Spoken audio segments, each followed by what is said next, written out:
The day Edna Whitfield found out she had been promised to a stranger, she was standing barefoot on the back porch of her father's house, watching the sun melt into the Kansas horizon like a piece of copper dropped into a skillet. And she did not cry. She simply went very still, the way a deer goes still before it decides whether to run or to fight.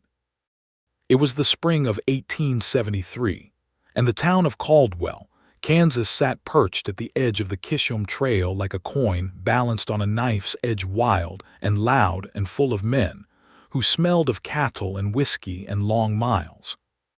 It was a place where everything happened fast, where fortunes were made and lost between sundown and sunrise, where the law was a suggestion more than a rule, and where a woman's value was measured almost entirely by what she could do for a man who needed a homestead kept. Edna had grown up understanding all of this, had grown up watching her mother carry it quietly, had grown up telling herself she would find a different kind of life. She was 22 years old, dark-haired and sharp-eyed, with hands that were equally capable of mending a shirt or throwing a punch, and she had spent the better part of her adult years trying to make herself so useful that no man would ever feel the need to dispose of her like property. Her father, Gerald Whitfield, was not a cruel man. That was what made it so difficult to be angry with him in any clean, uncomplicated way. He was tired and practical and scared of dying poor, and when Harlan Pruitt, a cattle rancher from the outside of town with 40 acres and a bad reputation for drinking, had offered him a sum of money that would clear the feed debt and keep the family farm running through another dry summer, Gerald had said yes. He had not asked Edna. He had told her over supper, on a Tuesday, between a bite of cornbread and a sip of weak coffee, that she would be married by the end of the month. Edna had set down her fork very carefully. She had looked at her father across the table for a long moment, long enough that her younger sister Clara had stopped chewing entirely, and then Edna had said, in a voice so calm it frightened everyone in the room, "I am not a horse, Papa. You don't trade me without telling me first." Gerald had looked down at his plate and said nothing, because there was nothing useful to say, and the silence between them had stretched out like a wire pulled too tight. That night she lay awake and stared at the ceiling and thought about Harlan Pruitt, who was 40 years old and thick-necked, and had once left his previous ranch hand's wages unpaid for 3 months and called it a misunderstanding. She thought about spending the rest of her life in a house that smelled like his boots, pouring his coffee, ironing his shirts, pretending to smile when the preacher visited. She thought about the farm, about Clara, who was 18 and too gentle for hard times, about her mother's grave on the hill behind the house, about all the ways love and duty had been tangled up together into something that looked from a distance like one thing and felt from the inside like another entirely. She got up before the sun rose and she went out to the barn and she saddled her roan mare, Dusty, and she rode 3 miles down the trail to the edge of town, not because she was running. She was not ready to run, but because she needed to move, needed to feel the open air and the dark sky, and the sense that the world was still wider than her father's dining room. It was on that early morning ride, with the stars just beginning to fade and the birds not yet started, that she first saw Micah Shelby. He was sitting on the top rail of the fence outside the Dawson livery, eating a cold biscuit and watching the trail with the patient, unhurried attention of a man who was used to watching things from a distance. He was 26 years old, lean and broad-shouldered, with dark hair that needed cutting and eyes the color of creek water in October, that particular shade of gray-green that changes depending on the light. He wore a canvas jacket and worn boots and a hat that had seen better years, and there was a horse tied behind him, a big bay gelding with a white blaze, that looked like it had been ridden hard recently and was grateful for the rest. Edna pulled Dusty up short because the trail was narrow there, and she had not expected anyone to be sitting on that fence at this hour, and for a moment the two of them simply looked at each other in the gray pre-dawn light. "Morning," said Micah Shelby, as if it were entirely ordinary to be found eating a biscuit on a fence rail before sunrise. "Morning," said Edna, because she was well raised enough that manners were automatic even when her heart was going like a hammer on an anvil. He offered her the other half of his biscuit, and she almost laughed, which surprised her more than anything else that had happened in the last 12 hours. "I'm all right," she said. "You don't look all right," he said, not unkindly. "You look like someone who's been up all night arguing with a problem that doesn't have a good solution." She looked at him for another moment, at this stranger on a fence rail, and she said, "You're passing through." "Just arrived," he said. "From Texas. I'm looking for work on the cattle drives coming north. My name's Micah Shelby." "Edna Whitfield," she said, and she did not know why she told him her full name instead of just her first, except that it felt important in that moment to be a whole person with a whole name. He nodded as if her name meant something to him, as if he was tucking it somewhere careful. "Is there something on your mind, Miss Whitfield? You don't have to tell me. I'm just a stranger with a cold biscuit, but sometimes strangers are easier to talk to." She ought to have ridden on. Any sensible woman would have ridden on. But the sun was just beginning to bleed orange along the horizon, and she was 22 years old and about to be sold, and Micah Shelby had kind eyes and a quiet voice and the particular stillness of someone who would actually listen. "My father has promised me in marriage to a man I did not choose," she said, "and he did not ask me first." Micah Shelby was quiet for a moment. He looked out at the horizon and then back at her, and what she saw in his face was not pity and not judgment, but something more careful than either. "That's a wrong thing," he said simply. "Yes," she said, "it is." They sat in the early morning quiet for a little while, Edna on her horse and Micah on his fence rail, and it was not an uncomfortable silence. It was the kind of silence that belongs to people who have just recognized something true about each other and are taking a moment to let that truth settle. She rode home before the household woke. She did not know yet that Micah Shelby would become the axis around which the rest of her life would turn. She only knew that she felt, for the first time since supper the night before, like herself again, like a person with a name and a will and the right to both. In the days that followed, the town of Caldwell moved around Edna the way a river moves around a stone. She stayed still, and everything else rushed past. Her father moved forward with his arrangements. Harlan Pruitt came to supper on Thursday, sat at the head of the table as if he already owned the house, talked about his land and his cattle, and his plans for expansion with the self-satisfied bluster of a man who had never once been told no by anyone who mattered. He looked at Edna the way a man looks at a piece of furniture he's already decided where to put, and she kept her expression pleasant and her thoughts entirely to herself, which took more effort than anything she had done in recent memory. She saw Micah Shelby again on Friday, at the general store. He was buying rope and coffee and a small bag of dried beans, which were the provisions of a man who was living lean and working hard, and he tipped his hat to her and held the door and did not make a production out of it. She found herself in the strange position of being grateful for the ordinary courtesy. "Did you find work?" she asked, because she was curious and because it gave her an excuse to linger near the door for a moment. "Signed on with the Dawson outfit," he said. "They're taking 300 head north to Abilene. We leave in 10 days. 10 days, she said. He looked at her carefully. "I heard Pruitt talking at the saloon last night," he said quietly in a voice just for her. "He told some of the other men that his bride was already arranged. He seemed very pleased with himself." Edna's jaw tightened. "I imagine he would be." "Miss Whitfield," said Micah Shelby, and he paused, as if he was turning something over in his mind. "I don't know your situation fully. I don't know all the particulars of what you owe to your family or what would happen if you refused. But I want you to know that if you are ever in a position where you need someone to stand between you and something you didn't choose, I'm not unwilling to be that person." She looked at him for a long time.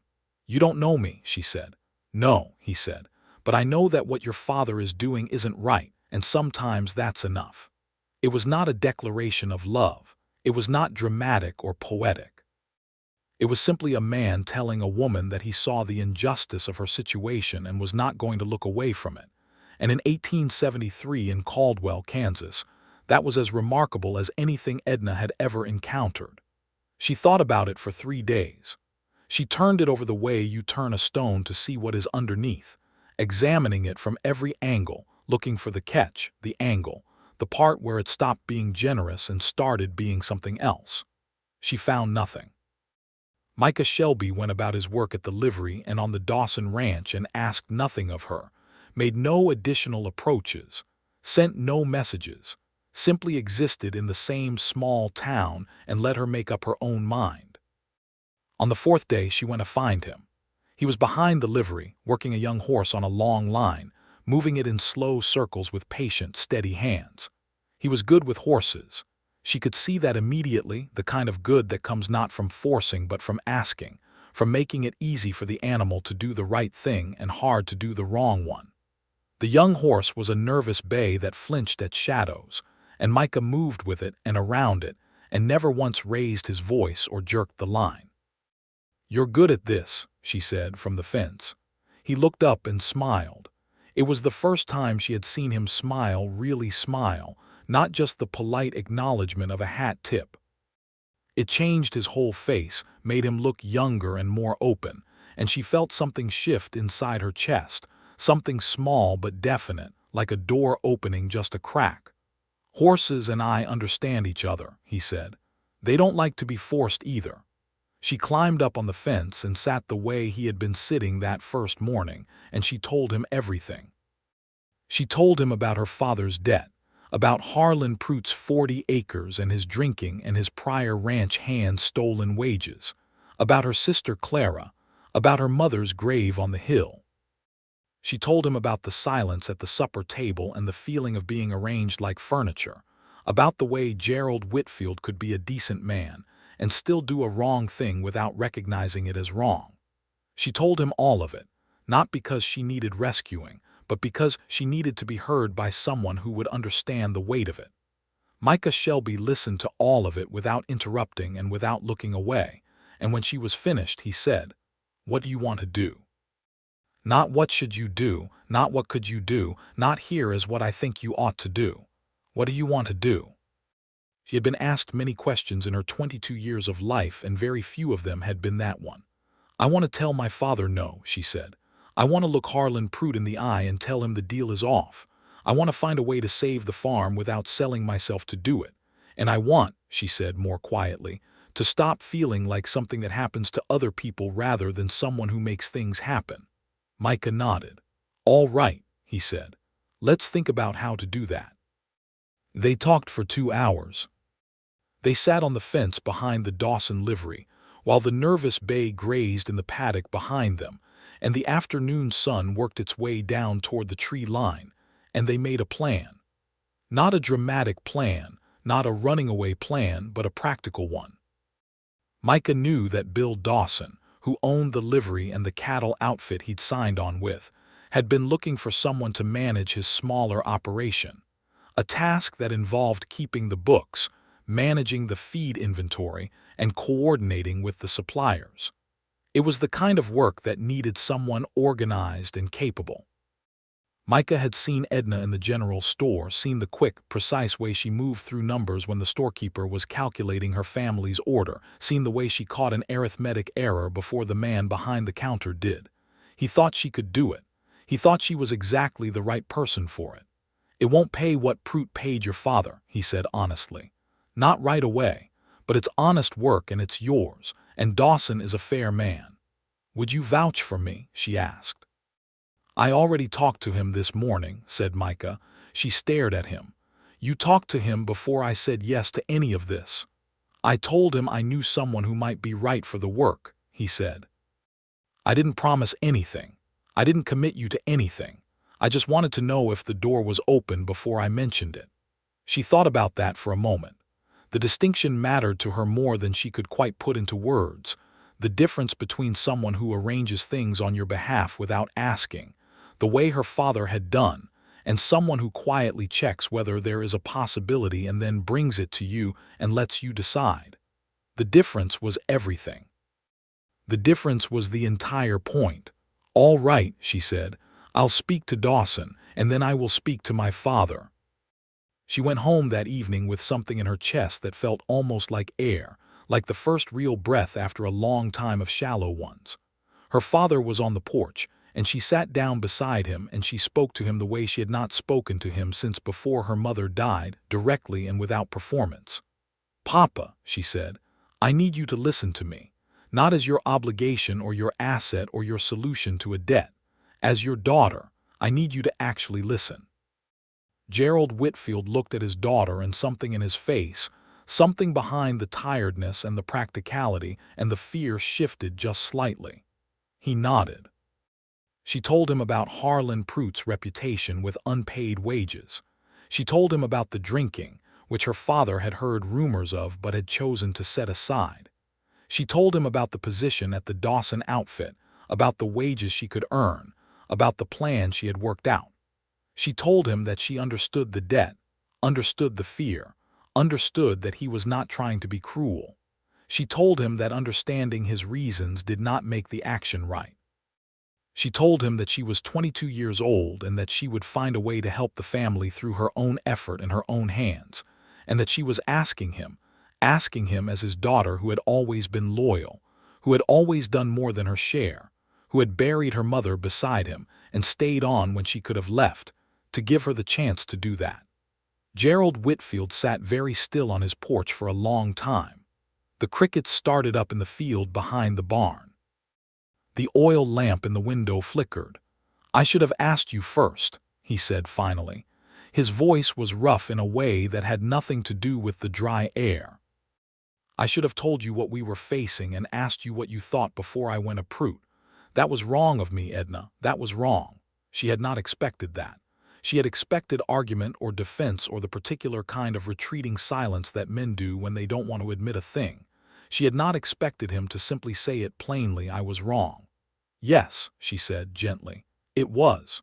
"If you can find a way," he said, "then I will tell Pruitt the arrangement is ended. I'll return what he gave me. It won't be easy." "I know," she said, "but it will be right." She went to see Bill Dawson the next morning, and he was a square-faced man of 50 with a direct manner and no patience for anything that wasted his time, and she sat across his desk from him and answered every question he put to her with precision and honesty. And when he tested her on the feed arithmetic, she got it right on the first try.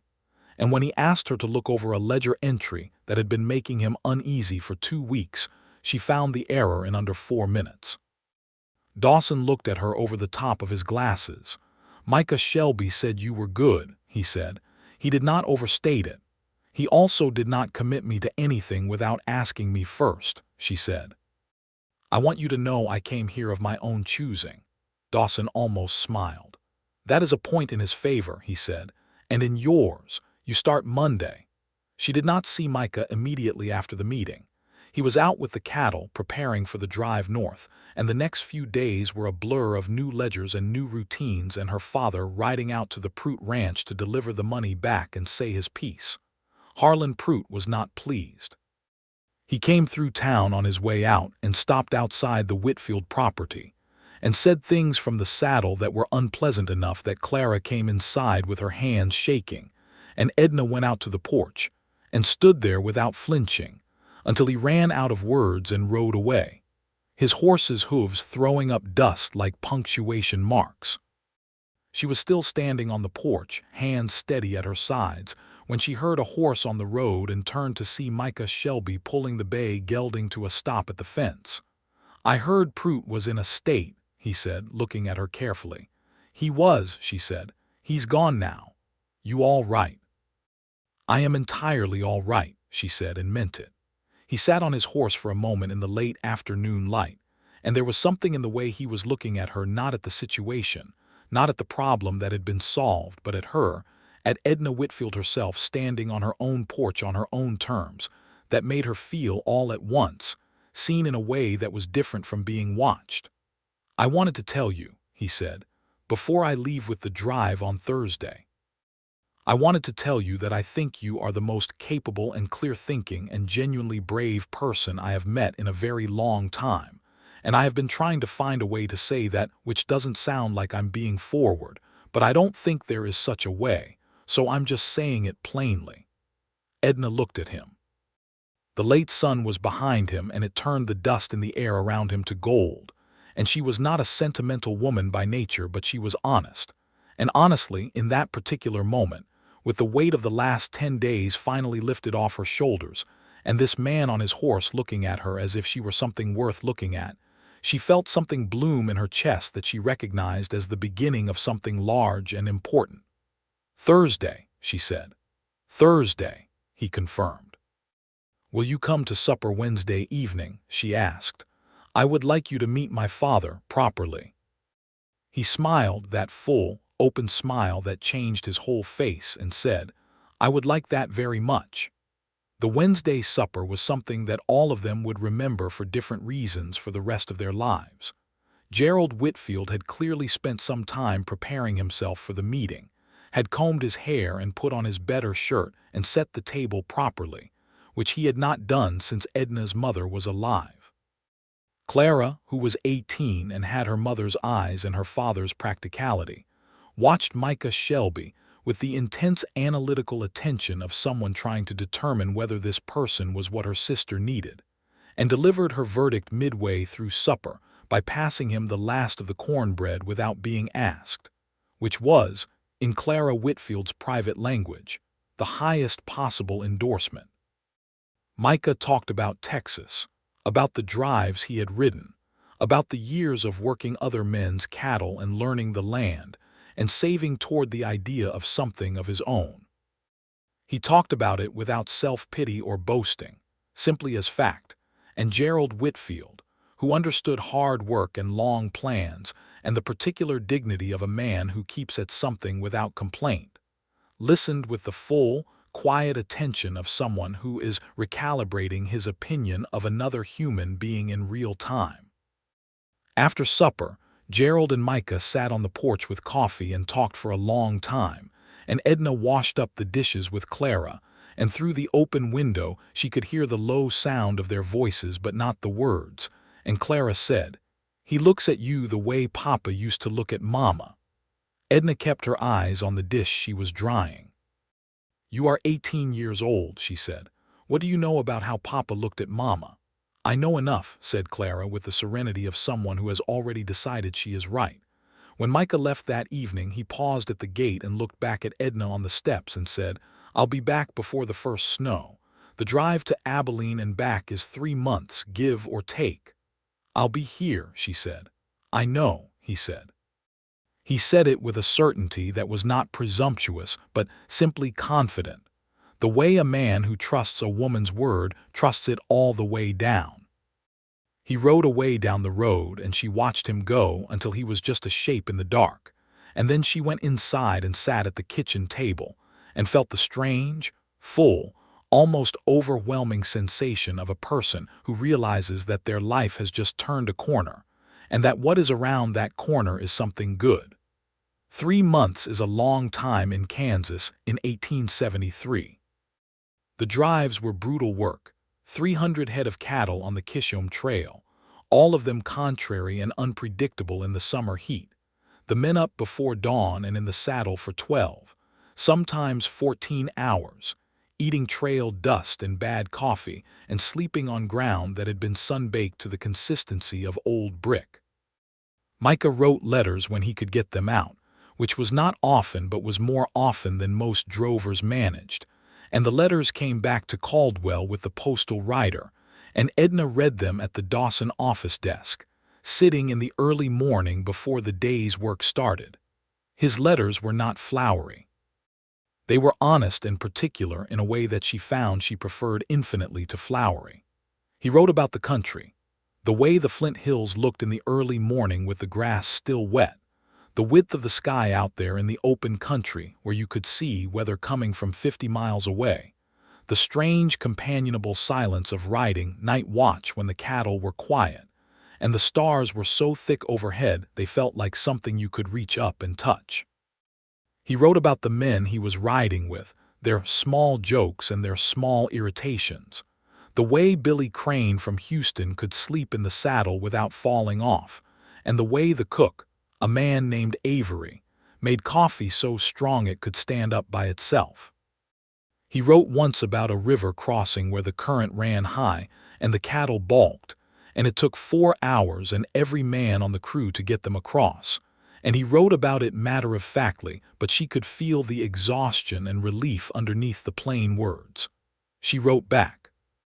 She wrote about the ledger work, about the particular satisfactions of a set of books that balanced cleanly, about the way the Dawson operation ran, and the improvements she had already quietly implemented that were saving time and preventing waste.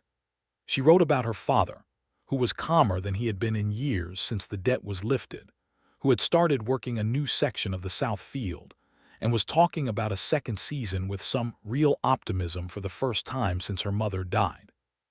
She wrote about Clara, who had become Edna's unofficial assistant in the office 2 mornings a week, and was proving nearly as quick with numbers as her sister, which surprised no one who actually knew Clara.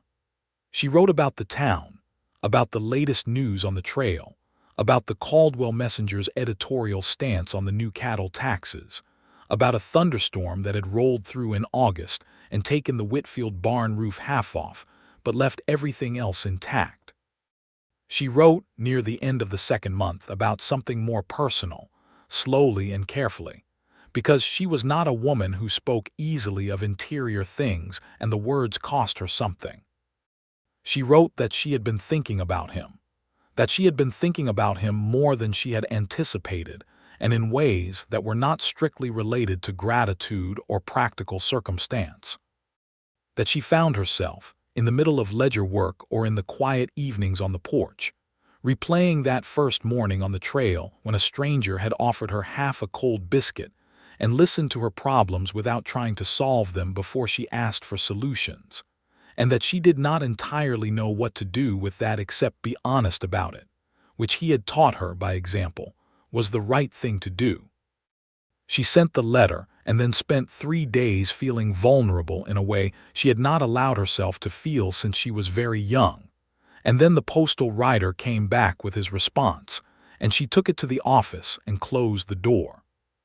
He had written, "I have been trying to write this letter since before I left Caldwell, and I have written it in my head probably 24 times on the trail, and every version of it says the same thing, which is that I have not been able to stop thinking about you since a morning in April when I was eating a cold biscuit and a woman rode up out of the dark and told me she was not a horse.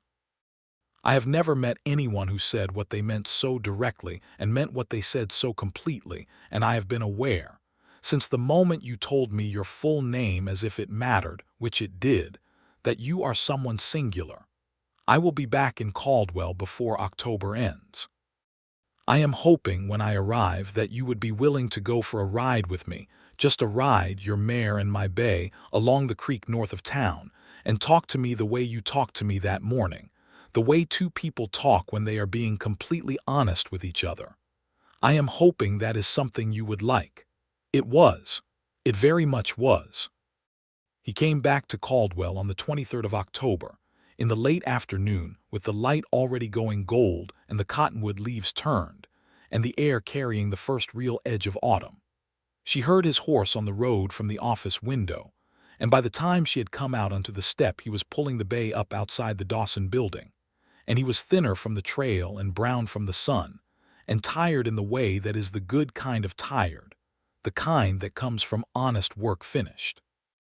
He looked at her and she looked at him, and for a moment neither of them said anything, and then he said, "I believe I owe you a ride along the creek," and she said, "I believe you do," and they both smiled, and Clara, who happened to be coming out of the office behind Edna with a stack of supply receipts, observed this entire exchange and went back inside with the expression of someone filing something away for later.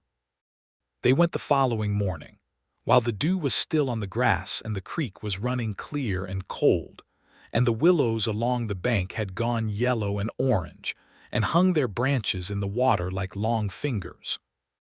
They rode side by side on the easy trail and they talked, really talked, the way his letter had promised about everything and nothing, about his plans and her plans, about Texas and Kansas, and the idea of a piece of land that was yours, properly yours, that you had worked for and earned, and that no one could take from you or promise away without asking. He had saved from 2 drives, he told her. Not enough to buy land outright, but enough for a down payment on a small piece, enough to start. He had been looking quietly at a parcel 4 miles east of Caldwell, 40 acres of good grass with a creek-fed water source and an existing structure. Not much of a structure, he said honestly, but a structure. "Show me," she said. He looked at her surprised. Right now, she said.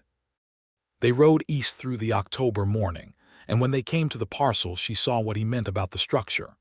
It was a small, low house, more accurately a cabin, with a chimney that needed repointing, and a door that had warped in its frame and a porch that sagged in the middle. But the land around it was beautiful in the particular honest way of Kansas land, that sweeping, clean-aired openness that is not dramatic but is deeply, fundamentally right. And the grass was thick and the water source was where he said it was, a bright running creek that curved along the eastern boundary, and she could see immediately what it could become. "The bones are good," she said. "The bones are good," he agreed. He was watching her. "What do you think?" "I think it needs work," she said. "I think the chimney needs a mason and the porch needs new boards and the door needs planing. I think the southeast pasture would do well for a small herd. I think the house is small but could be added to." She paused. "I think it is exactly the kind of place a person could make into something real if they were willing to work at it and weren't scared of what real looks like before it's finished." Micah Shelby was very quiet for a moment. The horses grazed companionably at the thick grass and the creek ran and the October wind moved through the yellow cottonwoods and everything was still and clear. "Edna," he said. "Yes," she said. "I want to ask you something, and I want to ask you first, before I say anything else about this land or these plans, because the asking comes first. That's the only right way." She turned to look at him fully. This man who had understood from the very first morning what mattered and why, who had offered her half a biscuit and the profound, rare gift of being heard, who had made it his business to open a door and then let her decide whether to walk through it. "I would like to ask whether you would consider building this with me," he said. "Not because you need a solution and I am available, not because it is practical or expedient, but because I have spent 6 months thinking about you every single day, and I have never in my life met anyone who made me feel, all at once, that the world was both larger and more knowable, and I would like, if you are willing, to spend the rest of my life thinking about you every day in the same house. I am asking you, Edna Whitfield, plainly and with my whole heart, not telling you, not arranging you, asking." The wind moved through the cottonwoods and the creek ran over its stones, and the horses stood in the October grass, and Edna Whitfield looked at Micah Shelby and understood, with the full quiet force of a truth that has been true for a while before you name it, that she loved him. Not because he had helped her, though he had. Not because he had been kind, though he was. But because he was someone who understood that the asking comes first, who had made that understanding the foundation of every single interaction between them from a fence rail at dawn to this moment. And that was a kind of love in itself, the kind that sees a person as a person, wholly and without condition. "Yes," she said. "I am willing." He reached across the space between their horses and took her hand, and they sat there for a while in the October morning with the land spread out around them, their hands linked, and the future laid out before them as wide and honest and full of possibility as the Kansas sky. They were married in November of 1873 in the small church on the east end of Caldwell, with Gerald Whitfield walking his daughter up the aisle with the particular combination of pride and something that looked very like contrition, and Clara standing up with Edna in a blue dress she had made herself from cloth she had saved up for 3 months. And Bill Dawson sitting in the front pew with his wife, because he had become genuinely fond of both of them and considered himself in some part responsible for the whole business. Harlan Prout was not present. He had moved his operation 30 miles south and was, by all accounts, someone else's trouble now. Reverend Holt, who had been the pastor at Caldwell Community Church since 1868 and had seen enough of life to understand the difference between a ceremony and a true occasion, conducted the service with the unhurried warmth of a man who believed in what he was doing. And when he asked Edna if she took this man of her own free will, she said, "I do," in a voice that was clear and certain and carried to the back of the church. And Micah Shelby looked at her with an expression that made 3 women in the congregation reach for their handkerchiefs. They spent the first winter in the cabin on the east parcel, which they had spent 2 months making livable. The chimney repointed, the door planed and rehung, the porch rebuilt with good oak boards, the interior walls whitewashed, a proper cookstove installed, a root cellar dug behind the house for the winter stores. It was cold in December and January, with the Kansas wind finding every gap in the boards, and they worked to seal those gaps and banked the fire at night, and woke up in the dark mornings, when the temperature had dropped, and Micah would get the fire started while Edna made coffee, and they would sit at the small kitchen table in the lamplight, while the wind went around the house outside, and it would be just the 2 of them and the warmth and the light. And those mornings were some of the best things either of them had ever known. Edna continued to work for Bill Dawson through the winter. It was not traditional.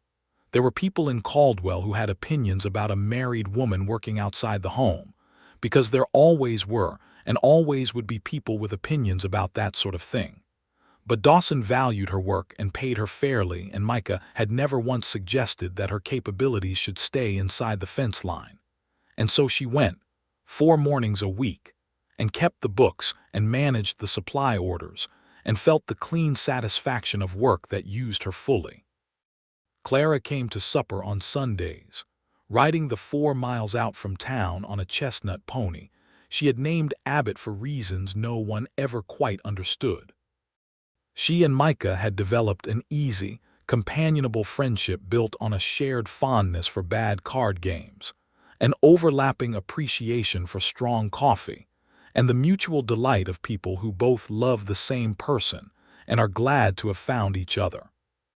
Gerald Whitfield came to supper on the last Sunday of each month and sat in the chair nearest the fire and talked with Micah about the land and the cattle and the coming spring. And he and his daughter had moved, slowly and genuinely, back into something that felt more whole than what they had had before all this began, something that had been broken and honestly mended, which is stronger than a thing that was never broken at all. In the spring of 1874, Micah bought 10 head of cattle, not the 300 he had moved for Dawson, but 10 of his own, 10 animals on his own land. And the particular satisfaction of that was a thing he could not entirely put into words, but that Edna saw in his face every time he went out to check on them, a kind of deep, quiet rightness. They expanded the south pasture with a new fence line and talked about a small dairy operation that could supplement the beef cattle income. And Edna drew up the numbers on the kitchen table on a Saturday evening and demonstrated that with careful management and 2 good seasons, they could clear the land note and be fully free and clear by the summer of 1876. Micah looked at her numbers and then at her and said, "I don't know how you hold all of that in your head at once." And she said, "The same way you hold 300 cattle in a straight line across a flooded river." And he laughed, and the sound of it filled the cabin like good weather.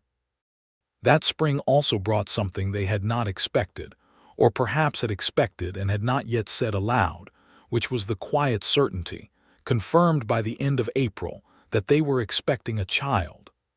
Edna told him on a Monday evening in the kitchen after supper, while he was mending a piece of tack, and she was standing at the window watching the last of the light leave the sky. She was not nervous exactly, but she was aware of the significance of the moment in a way that made her voice come out more careful than usual. She turned from the window and said, "I need to tell you something." He set down the tack and looked at her with that full, attentive look that she had come to understand meant he was giving her his complete and undivided presence. "We are going to have a child," she said. The look on his face moved through about 6 different things in the space of 2 seconds: surprise, joy, something almost like awe, a flash of what might have been apprehension, and then the settling warmth of a man who has just been handed something more valuable than anything he expected. And then he was standing and crossing the kitchen, and his arms were around her, and his face was pressed into her hair, and he said her name quietly, just her name. And she stood in the circle of his arms in their kitchen with the last light fading outside, and felt, with the same full certainty she had felt that October morning by the creek, that this was exactly right. Clara could not be contained when she found out. She arrived the following Sunday in a state of barely controlled excitement that she expressed by immediately beginning to discuss practical preparations in exhaustive, enthusiastic detail, which was very much the Clara Whitfield way of expressing joy. Gerald Whitfield, when told at the end-of-month Sunday supper, sat very quietly for a long moment and then reached across the table and covered Edna's hand with his and said, in a rough and honest voice, "Your mother would have been so glad." And that was everything. The summer of 1874 was dry and hot and relentless in the way that Kansas summers can be, and the work was harder with Edna's condition advancing, though she refused to be treated as fragile in any way that was not medically indicated, and continued at Dawson's office through July with Bill Dawson's blessing, and his wife's firm insistence on regular breaks, and a chair that had been quietly upgraded to one with better back support, which Edna pretended not to notice had been replaced.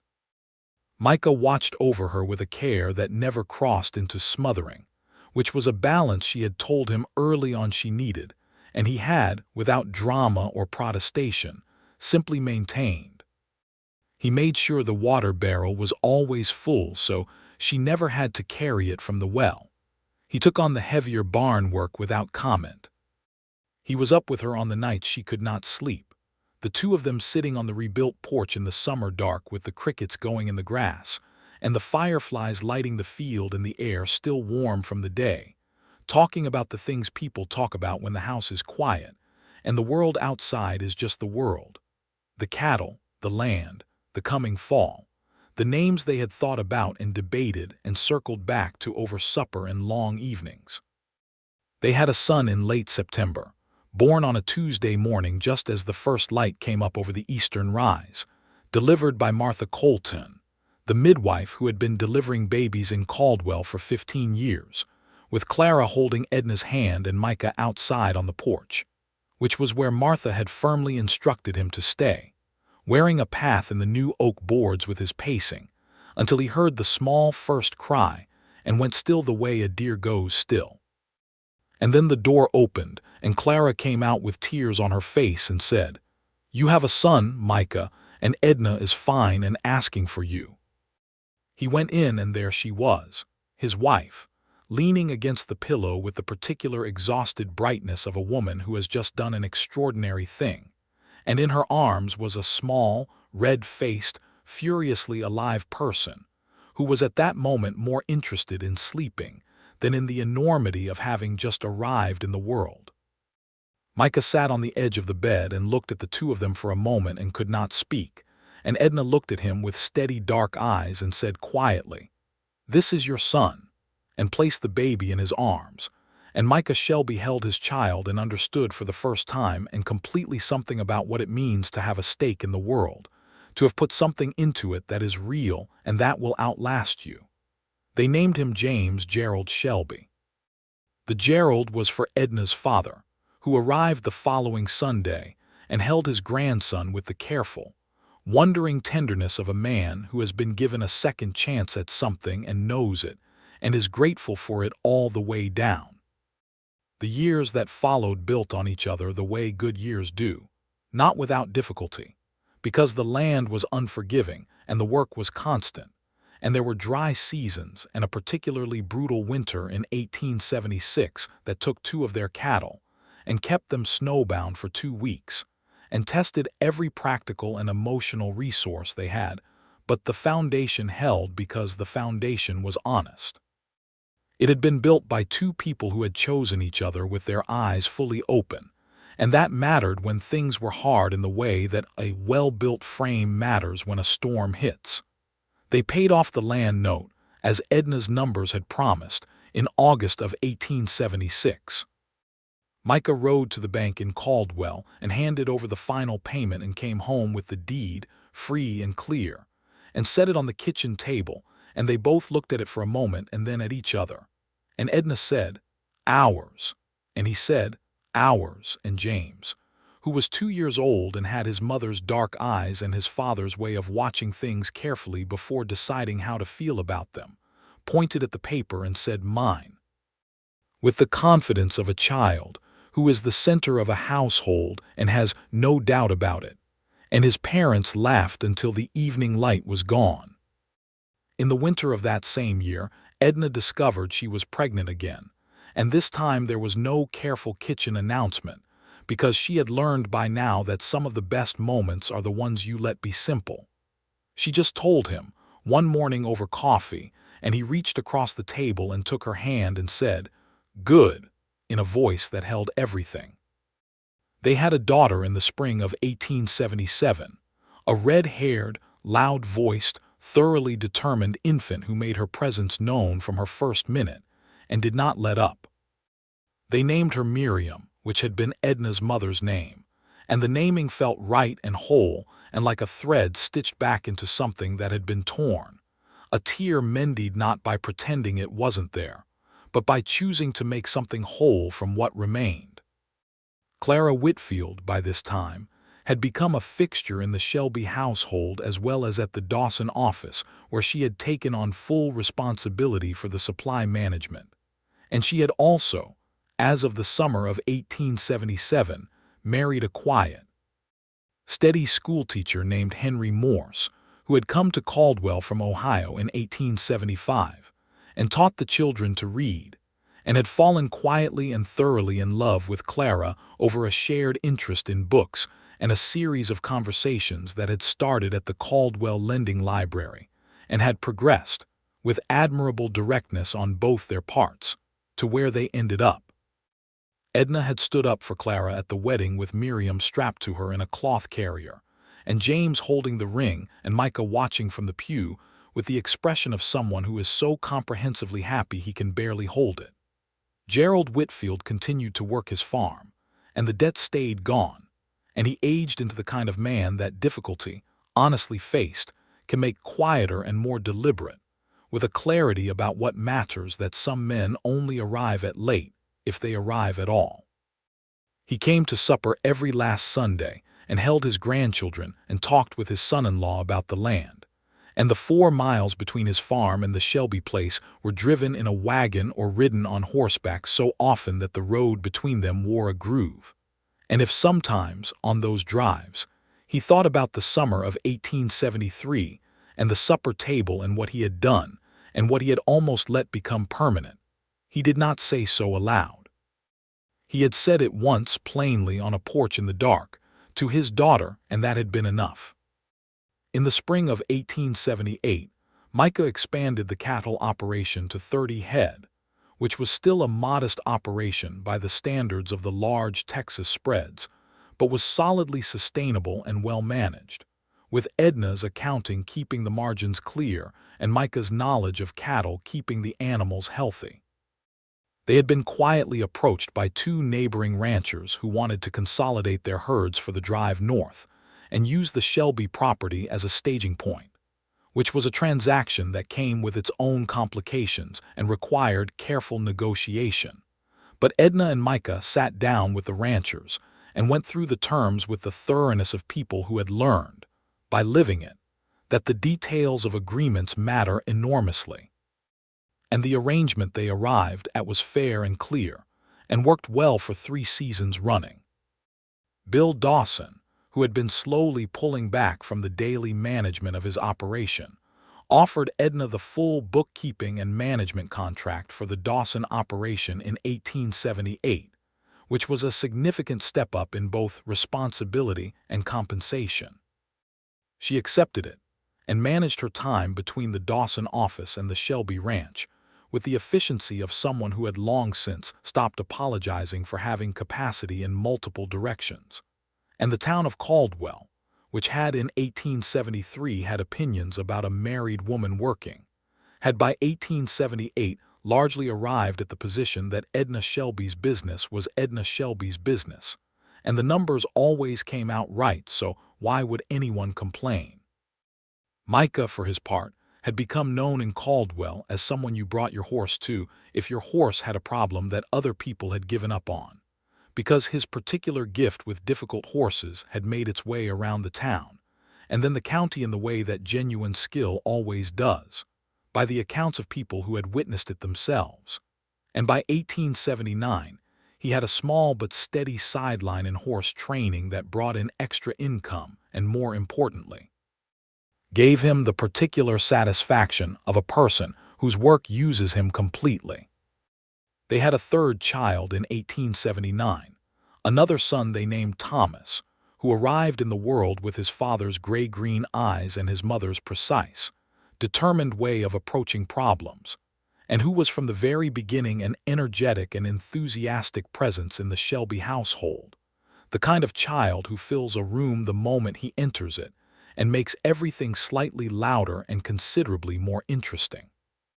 James, by this time 5 years old, had developed a passionate and total attachment to the horses, following his father around the paddock with the devoted seriousness of a small person who has identified their purpose in life and is fully committed to it. And Micah was already, with characteristic patience and steadiness, teaching him the first principles of horse handling: how to move slowly, how to speak quietly, how to make it easy for the animal to do the right thing. Edna watched them sometimes from the kitchen window, father and son moving together through the paddock with the gelding between them, and the love she felt in those moments was so uncomplicated and so full that she could not have fit a single more feeling into it.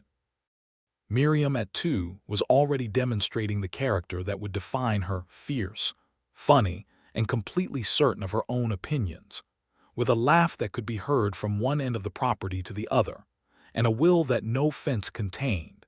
And Edna recognized her daughter's essential nature with a kind of joy that was also a kind of recognition, as if something she had always had inside herself had found, in this small person, its most concentrated expression. One evening in the fall of 1879, when Thomas was a few months old and James was out with his father, and the 3 horses in the paddock, and Miriam was sitting on the kitchen floor with a collection of dried beans she had organized into elaborate patterns whose significance only she understood, Edna was sitting at the kitchen table with the Dawson ledgers, and she looked up from the numbers and looked around the kitchen, at the baby asleep in the cradle by the stove, at Miriam and her beans, at the lamplight on the whitewashed walls and the good cook stove and the mended curtains at the window, and the sound of her husband's voice drifting in from the paddock where he was telling James something about the bay's left foreleg, and she felt a stillness that was not like the stillness she had felt standing on her father's porch in the spring of 1873, when she had learned she had been promised away without being asked. This stillness was different. This stillness was the kind that belongs to a person who is exactly where they chose to be, doing what they chose to do, with the people they chose and who chose them back, and who knows it and is grateful for it and does not take it for granted. She went back to the ledgers. The numbers came out clean. That winter was gentler than the one in 1876, and they sat out many evenings by the fire after the children were down, she and Micah, with coffee or sometimes cider from the barrel in the root cellar, and they talked the way they had talked that first morning on the fence rail and that October morning by the creek, fully and honestly, about everything.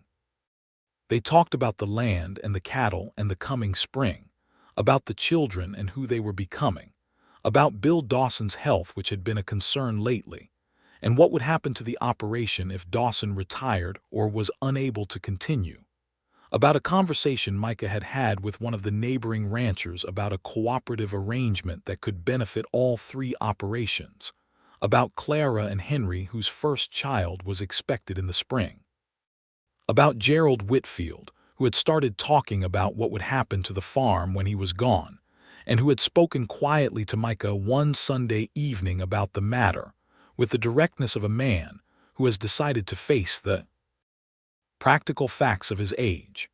They talked about the title to the farm and what it would mean for Clara and for the family, and they worked it through together the way they worked everything through, as two people who were partners in the full sense of the word, who brought their individual capabilities to the table and trusted each other with the conclusions.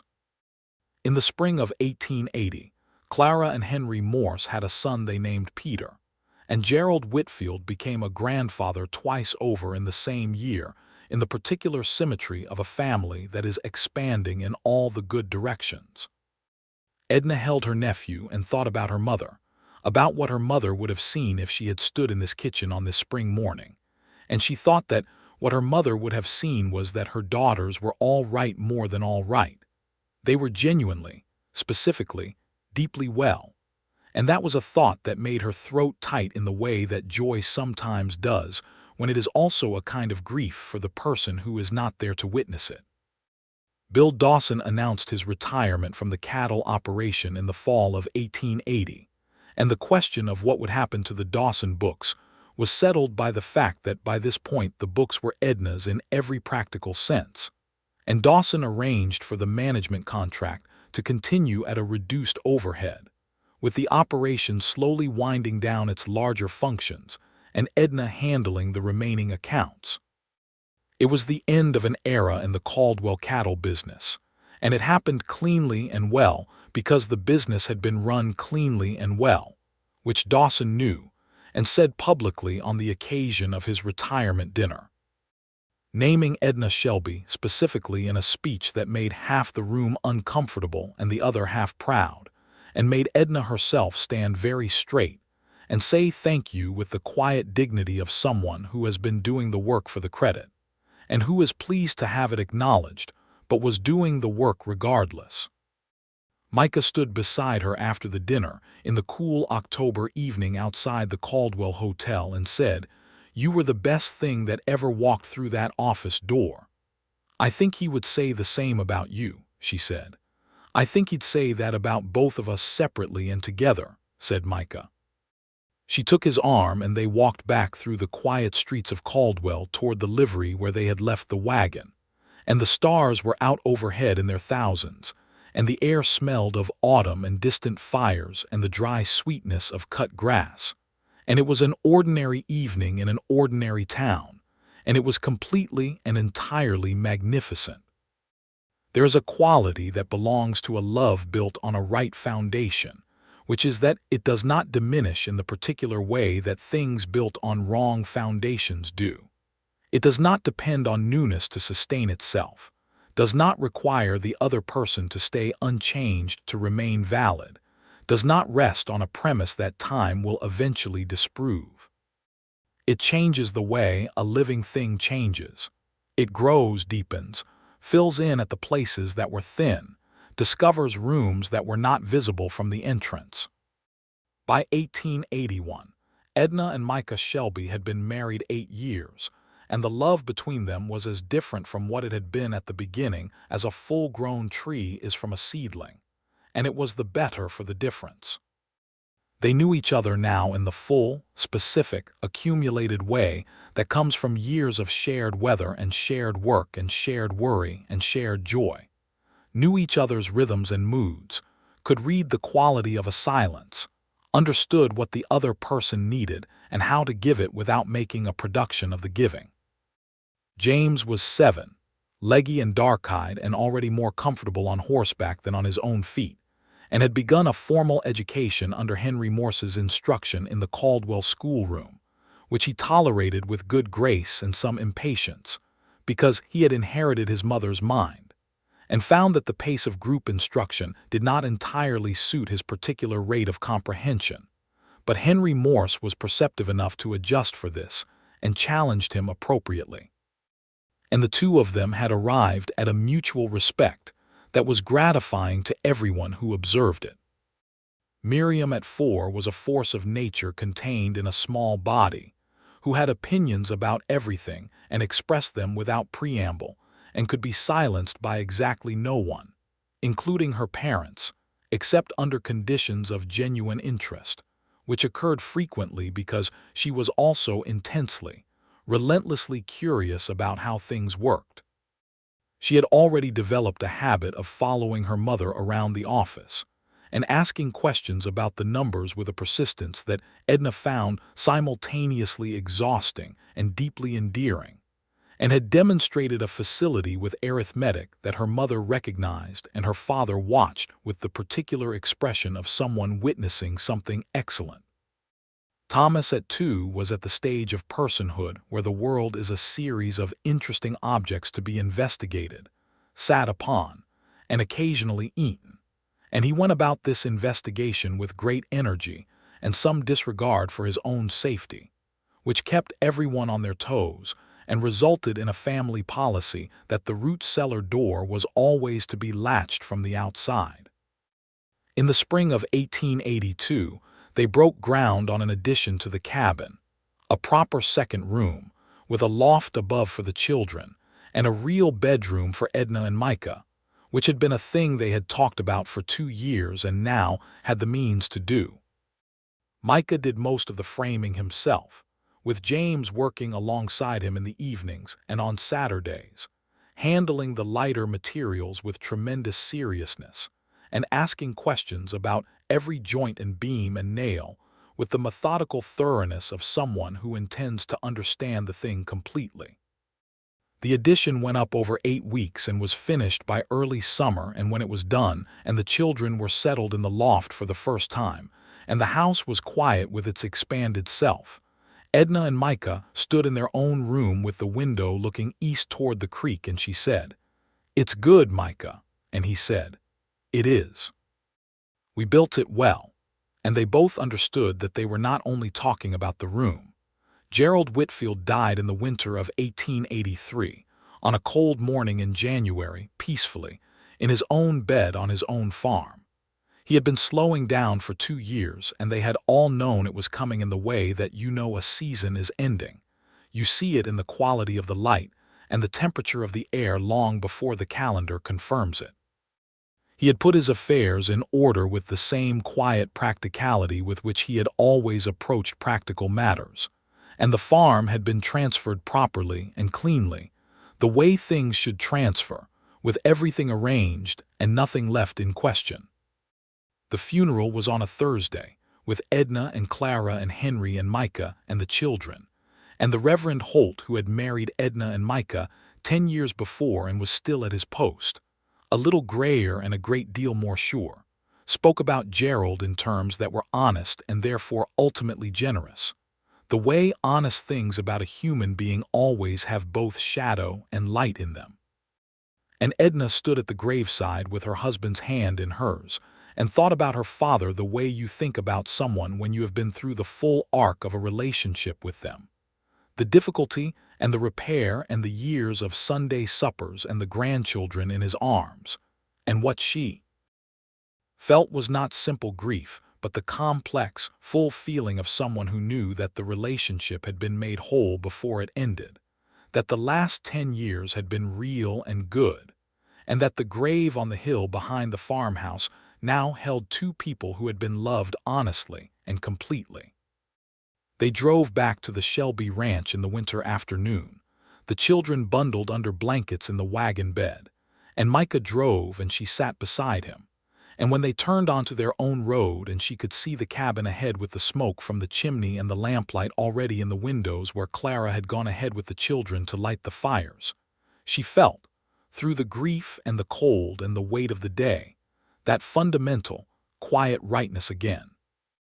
He put his arm around her on the wagon seat, and she leaned into him, and they rode the last quarter-mile that way, in the winter dark, toward their warm house and their children and their life, which was not without difficulty or loss or the ordinary grinding work of keeping things going, but which was theirs, honestly, completely, mutually theirs, and which they had both chosen with their eyes open, and which had turned out to be the truest and best thing either of them had ever done. The springs came and went, and the cattle seasons rolled through, and the children grew. James at 11 was already riding with Micah on the cattle work, a natural horseman with a steady temperament, and a gift for patience that he had from both sides. And he had begun talking about what the ranch could look like in another generation, in the particular way of a child who has grown up watching his parents build something and has absorbed the understanding that building is ongoing, that it does not stop. Miriam at 9 was in Henry Morse's schoolroom and was the student who made a teacher's career worthwhile, and also the one who made it complicated, because she had already progressed beyond the standard curriculum in mathematics and was working through problems that Henry admitted were approaching the edge of what he could provide, which led to a discussion between the four adults, Edna and Micah and Henry and Clara, about what was available for a girl in Kansas in 1886 who had a mathematical mind and ambitions that exceeded the usual expectations of the territory. It was a conversation with no easy resolution because the world in 1886 was not arranged for that particular combination of things. But it was a conversation that was being had honestly and with full commitment to finding what was available, and that was a start. Thomas at 7 was the wild one, the one who laughed the loudest and fell the farthest and got back up the fastest, with a gregarious warmth that made him friends everywhere he went, and who had his father's way with horses and his mother's way with numbers but wore both more lightly, as if the gifts were easy on him, natural, which perhaps they were because he was the child of people who had finally figured out how to inhabit their own lives by the time he arrived in theirs. There would be one more child, a daughter they named Ruth, born in 1885 when Edna was 34 and Micah was 38, a surprise that was also, immediately and completely, a gift. A small, red-haired person in the image of her sister Miriam, who arrived in the world with the same volume and the same certainty, and who was received by her siblings with a combination of delight and wariness that any sensible person would feel upon the arrival of someone who is clearly going to be a significant personality. By 1887, the Shelby Ranch had grown to 65 acres, with a consistent herd and a well-managed operation that was known in the region for producing good cattle and maintaining fair dealing. And the Shelby name in Caldwell meant something that had been built entirely by the two people who carried it, through work and honesty, and the long patience of people who know what they are building toward. Edna was 36 years old in 1887, and she looked, Micah thought on a particular evening in the spring of that year, as she stood on the porch watching the sunset, not like a woman who had simply been lucky or a woman who had been protected from the hard things, but like a woman who had walked through the hard things and come out the other side with every one of her original qualities intact, and a great many new ones she had grown along the way. Which was the most genuinely beautiful kind of person there was. He came out to stand beside her on the porch, and she leaned her head briefly on his shoulder in the easy, unself-conscious way of people who have stood in many sunsets together, and the Shelby children were spread across the yard, and the paddock and the house in their various occupations, James with a horse, Miriam at the fence with a book, Thomas racing after something only he could see, Ruth in the doorway behind them eating something she had extracted from the kitchen without permission. And the evening light was gold on the Kansas grass, and the creek was running in the distance, and everything was exactly as it was, ordinary and extraordinary all at once. "Do you remember the morning I gave you half a cold biscuit?" he said. She laughed, low and warm. "I remember you told me I looked like someone who had been up all night arguing with a problem that didn't have a good solution." "Did it have one?" he asked.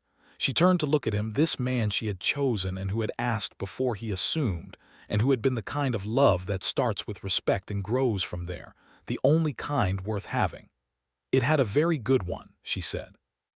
He kissed her, there on the porch in the spring evening, with their children behind and around them and the cattle in the south pasture, and the land stretching out on all sides, free and clear in theirs.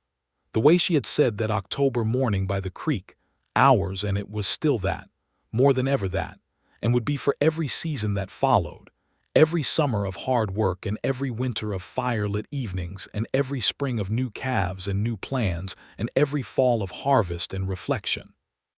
All of it theirs, all of it chosen, all of it built on the simple and foundational truth that had begun on a fence rail in the dark, in the spring of 1873, when a man had looked at a woman and said without calculation or pretense, "You look like someone who has been up all night," and had then listened to her answer. And that listening, that simple and complete willingness to actually hear her, had been the first brick of everything. In the years that followed, as the territory changed around them and the Wild West slowly became something more settled, more organized, less open at the edges, Edna and Micah Shelby remained what they had always been: two people who had found each other at the exact right moment and had built something real and lasting from that finding. The cattle operation passed in time to James, who ran it with the same steady intelligence his parents had brought to it, and Miriam found her way, through determined effort and Edna's careful management of every available resource, to a school in Kansas City that had begun accepting women into its accounting and business programs. And she went there at 18 with her mother's precision and her father's patience, and came back 2 years later with more knowledge than the county had seen in one person, and set up the first proper accounting practice in Caldwell, and was magnificent. Thomas grew into a man who was easy in the world, who made friends across every kind of line, and who eventually ran a small trading post on the south end of the Kishom Trail route, which was by then more memory than active cattle highway, and whose establishment was known for fair prices, and for the proprietor who never forgot a name or failed to ask how your family was doing. Ruth, who was her mother's child in every essential way while being also completely and only herself, married a man from Wichita who had come to Caldwell to buy horses from James, and had instead bought horses and fallen in love with the rancher's youngest sister over 4 days in June, and had the sense to ask her properly before he assumed anything, which she noticed and appreciated, and told her mother about in a letter that made Edna sit down at the kitchen table and read it twice. Clara and Henry Morse raised their children in Caldwell and remained the constants of the Shelby family's orbit. Sunday suppers and school terms and the long, ordinary friendship of people who share a world. And Gerald Whitfield's farm, where it all began, where a young woman had been told at a supper table that her life had been arranged on her behalf, became, in the fullness of years, a place that belonged to a family rebuilt from that wound, a family that had chosen, again and again, and in every generation, to ask first. The spring evenings on the Shelby porch continued for many years. The children grew and left and returned and brought their own children, and the porch saw christenings and harvests and funerals and birthdays, and the 1,000 ordinary evenings that are the actual substance of a life lived well. Edna's dark hair grew silver at the temples and then fully silver, and then the particular bright white that looks on some people like a crown. And Micah's gray-green eyes stayed the same, that creekwater color, October shade, the color she had recognized in the first light of an April morning, when she had not yet known anything about him, except that he was sitting on a fence, and he was watching the trail with the quiet, patient attention of someone who was actually seeing it. They grew old together the way good things grow old, not by fading but by deepening, not by diminishing but by becoming more fully what they had always essentially been. The love between them was not the consuming, anxious love of the newly attached, not the love that requires constant reassurance of its own existence, but the settled, warm, certain love of people who have chosen each other through enough seasons that the choosing has become a part of who they are, as natural and ongoing as breath. On a spring morning in 1900, 27 years after a woman on a roan mare had pulled up short on the Caldwell Trail and told a stranger her full name as if it mattered, Edna Shelby stood on her porch and watched the sun come up over the eastern rise in the way that it came up over Kansas when the conditions were right, in layers of color from deep rose to gold to the clear, clean blue of a day that was going to be good. And she thought, as she sometimes did, about all the ways it might have gone differently, about Harlan Pruitt and his 40 acres, about a supper table and a silence, about the particular quality of a wrong thing done by a person who was not trying to be cruel, which makes it no less wrong but makes the accounting more complicated. And then she thought about a fence rail and a cold biscuit and a pair of gray-green eyes and a question, not a rescue, not an assumption, but a question. What do you want to do? And she thought about how the whole of her life had turned on that axis, the simple, revolutionary axis of being asked. She heard him behind her, heard the familiar sound of his step on the floorboards, felt the warmth of him as he came to stand beside her with 2 cups of coffee, handing her one the way he had handed her things across the distance between them all their lives, without fanfare, without requiring acknowledgement, simply because it was what you did when you loved someone and they needed something and you had it to give. "Good morning," he said. "Good morning," she said. They stood together on their porch in the spring sunrise, the two of them, with their coffee and the whole wide Kansas morning spread before them, and the sound of the ranch waking up behind them, and the creek running in the distance, and the cottonwoods just beginning to show their first green, and everything around them, the product of years of honest work and honest love and the foundational, life-giving decision, made once and then made again every day since, to ask first. It was, as it had been every morning for 27 years, exactly enough. It was, in fact, everything.